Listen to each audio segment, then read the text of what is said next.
जय श्री कृष्णा। बिन मांगे मोती मिले। कुंडली में एक ऐसा योग होता है जिससे जातक की मनोकामना बिना मांगे पूर्ण हो जाती है, नहीं उसे मांगने की जरूरत नहीं रहती और उसकी इच्छाएं पूरी हो जाती है। ये योग कैसे बनता है? ये योग कैसे बनता है? पंचम भाव का स्वामी नवमा में बैठा हो, नवम भाव का स्वामी पंचम में बैठा हो, यानी क्षेत्र संबंध बनाए, या पंचम भाव और नवम भाव के स्वामी कुंडली में कहीं पर भी एक साथ बैठे हुए यानी युति करे, यानी युति संबंध बनाए, या पंचम भाव के स्वामी को नवम भाव का स्वामी देखे और नवम भाव के स्वामी को पंचम भाव का स्वामी देखे, यानी दृष्टि संबंध बनाए। ये योग कुंडली में कैसे बनता है ये आपको बताता हूँ।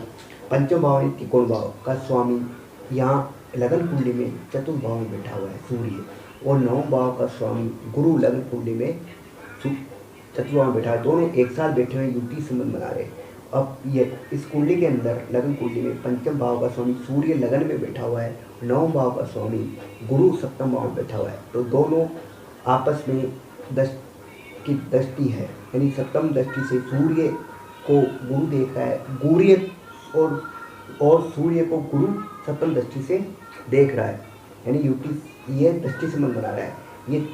और यहाँ अब पंचम भाव का स्वामी सूर्य नवम भाव में बैठा हुआ है, नवम भाव का स्वामी गुरु पंचम में बैठा हुआ है, यानी ये क्षेत्र संबंध बना रहा है। तो इन तीनों योगों के अंदर ज़्यादा प्रभावी जो क्षेत्र संबंध का रहता है, इससे कम प्रभावी रहता है युति संबंध। फिर तीसरा है दृष्टि संबंध, इससे इन दोनों से कम प्रभावी रहता है। तो जब ये योग बनते हैं, जब इन तीनों त्रिकोणों का जब दोनों त्रिकोणों का जब योग बनता है, तो व्यक्ति की इच्छा बिना मांगे ही पूर्ण होती है, उसको मांगने की जरूरत नहीं रहती है, लेकिन उसे मौन रहना पड़ता है और वह किसी से मांगे नहीं और मौन रहे। आज के लिए इतना ही।